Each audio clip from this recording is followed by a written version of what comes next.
Okay, so hello everybody. I'm Sharon Clarence from Nottingham Trent University. I work in doctoral education and development, so my kind of disclaimer is that while I have worked in academic literacies and academic staff development for my whole 17-year career so far, I don't consider myself to be an EAP person, so I feel like a total imposter being at this conference.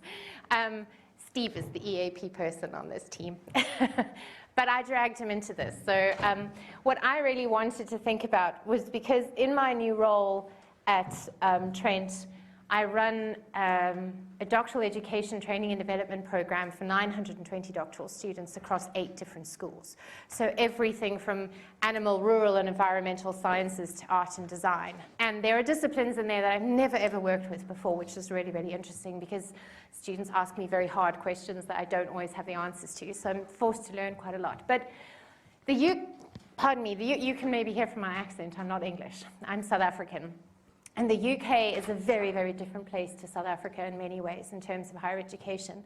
So there are issues that I've started thinking about here that I've never thought about before as an academic literacies specialist or an educator or somebody who talks to students a lot about writing, like ableism and Anglocentrism.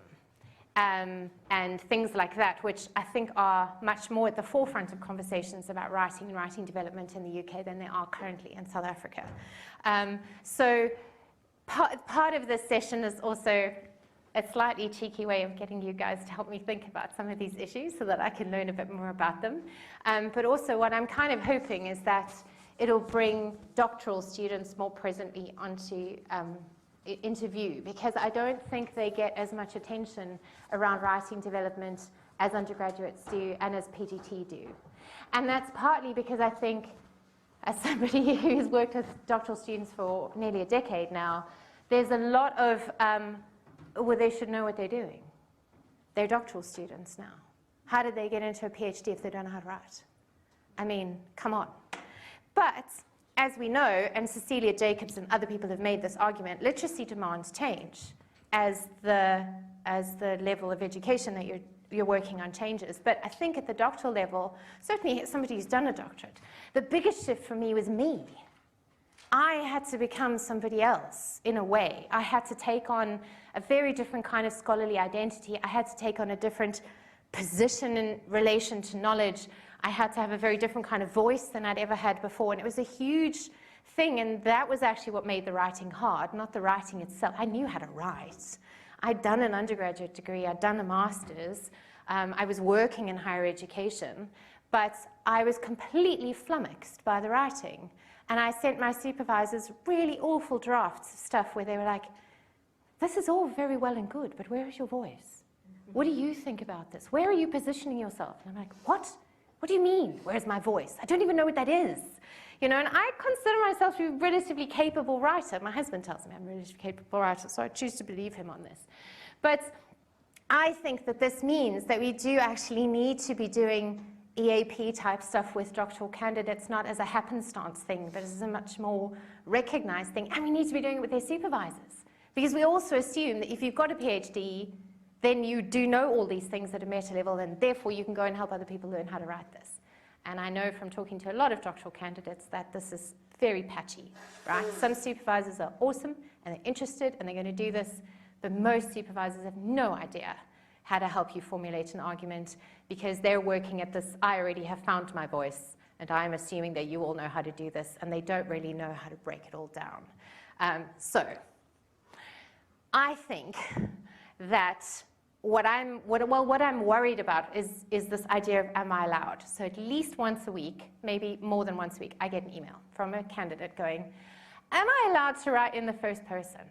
Am I allowed to have more than one data analysis chapter? Am I allowed to put my methodology somewhere else? Am I allowed to combine my methodology and my theory, or do they have to be separate chapters? Am I allowed to put my literature review in my introduction, or do I have to do it as a separate chapter?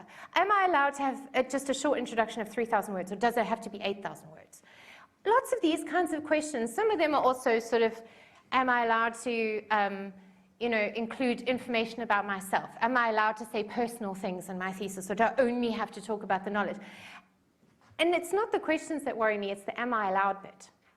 Because it makes complete sense to me that an undergraduate student will go, am I allowed to do this? Because they've never gone to university before. But this is somebody who's been in university for a while. Very few people get RPL'd into a doctorate without having done any prior degree. I know in the UK, unlike in South Africa, you can go from undergrad into a doctorate if you have good enough marks. In South Africa, you more or less have to have a master's unless you can evidence a very strong portfolio of writing for recognition of prior learning.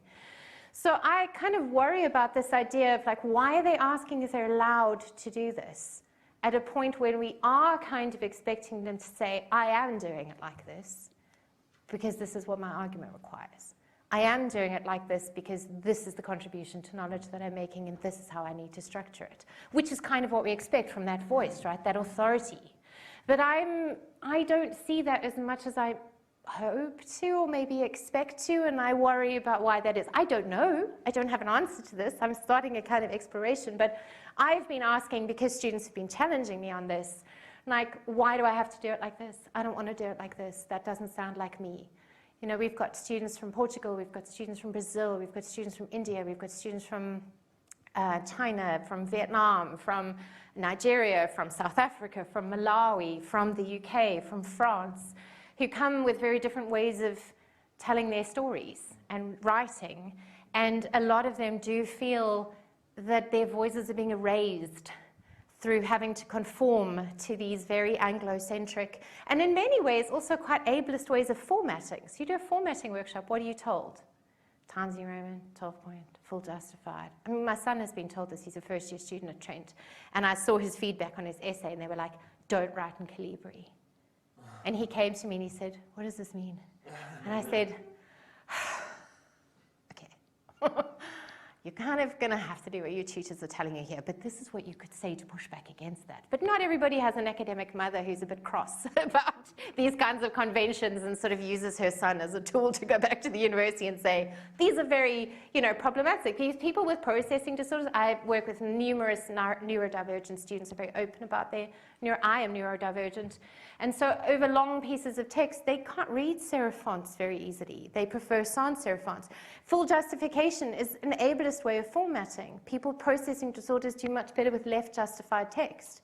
But if I left justify the articles I send to journals, the editor comes back and says, full justify your text, please. I don't know where the spaces are to push back against this, but these are things I've never thought about before that the UK context has started forcing me to think about, because I have students who come to my workshops and say, am I allowed to do it like this? And I think, why are you asking me that? What are you pushing back against there? So I'm kind of wondering if maybe we can think about that. So this is our first debate. So what we'd like you to do for about, I don't know, 10, 15 minutes, we've got some time, is to think about, and we've got a Padlet, and we're going to give you the QR code so you can actually write your thoughts on the Padlet, and then Steve will help me figure out how to share the Padlet so we can see what we're all thinking about. No, do you say, I don't know how to do that. Susie, I don't know how to do that. Oh, thank God, yes. Because technology and I only get along when it's on my computer. I don't work out very well on other computers. So I want us to think a bit about, especially for I mean, most of us have probably done some form of postgraduate study, or at least have worked with postgraduate doctoral, especially because of the identity, authority, voice implications. What are the implications of identity for writing? And we've been talking about little bits and pieces of this through the conference and the papers that I've gone to so far. This idea of like what Carol Leithwood and Valerie Hay called passionate attachments. You know, we have passionate attachments to our writing, but we're told not to be passionate in our writing. Or when we are passionate in our writing, that voice is sort of, you know, don't use adjectives. You know, or use only certain kinds of adjectives, or, you know, if you sound too emotional, then your argument won't be as well accepted as if you're sort of rational and you pull yourselves back a bit. And students push back on a lot of this stuff, which is really, really interesting. And I think that it might have something to do with identity. It might have something to do with their passionate attachments and who they are. But I'm wondering if we can think a bit together about that. Like, you know, do these change the experience of writing? How? What has helped you so far navigate the norms and conventions of your discipline? How did you see them? How did you know they were there? And then if you've started to push back against them, like, what are some of the risks of that? Do you feel that that's risky? And then who carries those risks? What are the risks? Because I think when we're talking about handing in a thesis and giving it to examiners and being vivaed, we've got to think about the risks. So we can do lots of cool stuff, but will the examiners allow us to do it? Will book editors and journal editors allow us to do it? Like, that's maybe getting into more territory than we have time to think about. But this is our first debate. So here's the Padlet code. So we wanted to just introduce a couple of concepts to maybe nuance things a little bit and just get people thinking a little bit more around some of the things that we've just been talking about. So in very brief perspective, we wanted to introduce an idea or a set of concepts from LCT, from legitimation code theory, called specialization. And basically, this just helps us to see underpinning values, underpinning principles within disciplines that might then shape the extent to which people can take risks and so on. There may well be disciplinary reasons why certain things get licensed and certain people are able to break conventions, and why certain kinds of am I allowed questions might emerge or not. So we think it's useful because then for a supervisor, for a student, it begins to help you see why certain writing conventions emerge. And I'll show you the concepts in a second. So, things like information structure, the presence of sort of an active voice or a passive voice, decisions to front the author, background the author, may have disciplinary interactions. From a simplistic perspective, if we think of science as being largely objectivist, then we might want to hide the author. The author is not always hidden in science papers, and of course the author steps out and says, we demonstrate in this paper that. But if we know that the sort of the discourse or the epistemology really of science favors objectivity, focuses on the knowledge more than the knower, valorizes the procedures, the hypotheses, the results, more than who the person is as a scientist, that then leads to certain forms of legitimate practice that are not hard rules, but they kind of create a space within which people are supposed to be flexing, and it might be harder to step outside those spaces. So it's a nice way of kind of connecting epistemologies of the discipline with then how that's languaged. So the basic thing is a quadrant. We've got sort of stronger and weaker orientations to knowledge, and then we've got stronger and weaker orientations to the knowers. So we could think about the knowers in terms of who the supervisors are, and we could also think about the knowers in terms of who the students are, and all of the things that we've been talking about, the embodied realities that you bring from your own cultural context or from your own background, in addition to then what the norms, conventions, expectations, content, underpinning epistemologies are of the discipline.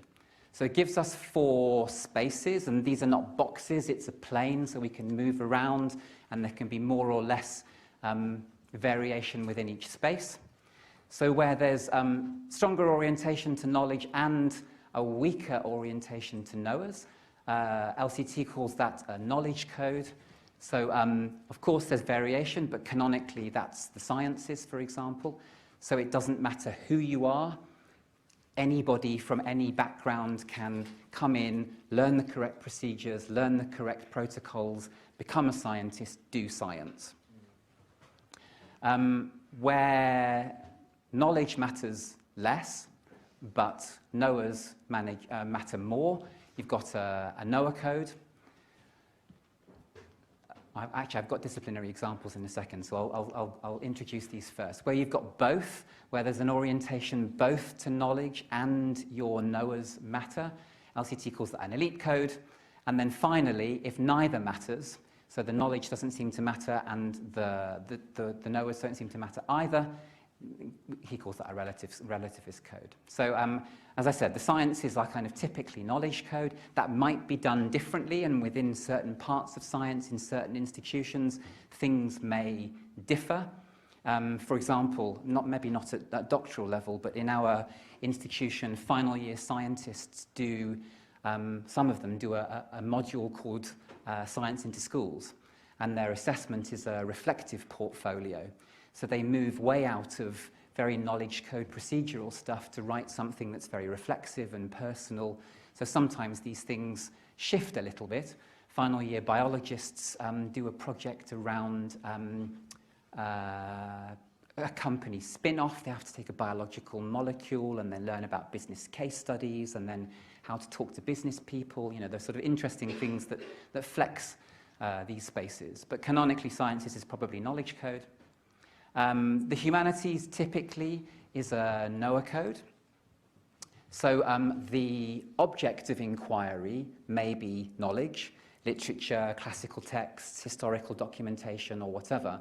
But the underpinning basis of that content is to develop critical dispositions in the individual, to shape the knower.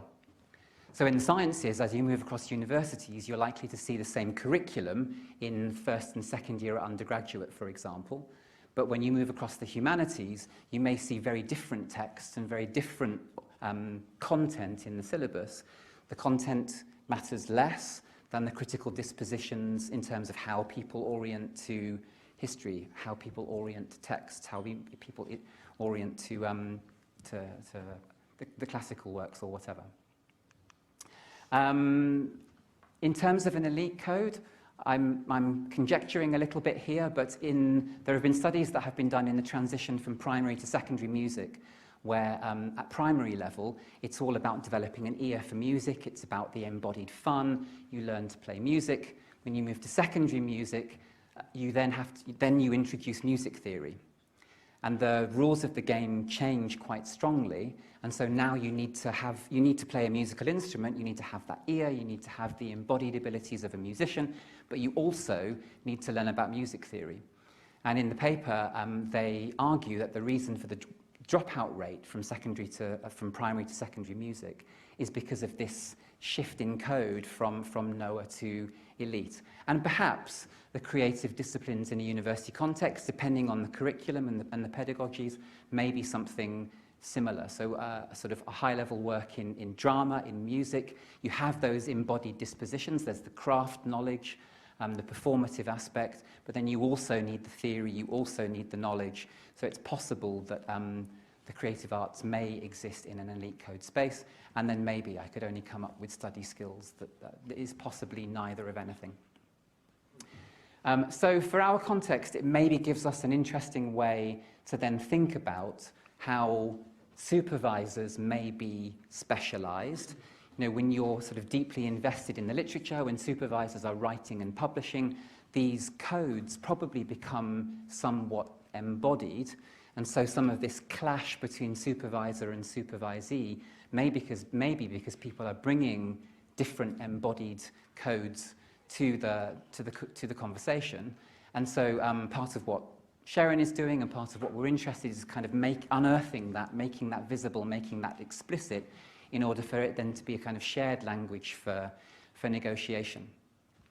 So kind of using this then as a tool, as a thinking tool, heading into the next debate, it maybe helps us think about the discourse of the disciplines that you are working within or working with. So what are their core underpinning values? What is it that these doctoral students, for example, are being expected to, or how are they being expected to orient to knowledge, and how far do they as individuals matter in disciplinary terms? So in the sciences, for example, how far is the embodied reality of the student being authenticated, being legitimated within the conversation, and how much is it being erased? Is it all about the science? Is it all about the knowledge? Or is it also about the voices and the stories and the background cultures that an individual student researcher might want to bring into their work? Is it... The last set of questions in bold to focus on here, I think. Okay. Yeah. So the other ones are kind of just framing questions. You know, is it more about knowing? Do we want people to talk about this? Yeah, we do. Okay. So I'll maybe put the grid back up in a second. But I guess the sort of pre-question then is: do supervisors, do writers, do you know and see this explicitly in terms of what might frame and underpin the disciplinary practices, and therefore the extent to which what's being expected in the student is the development of critical dispositions primarily, or is it the development primarily of sort of knowledge and procedures and expertise and those kinds of things?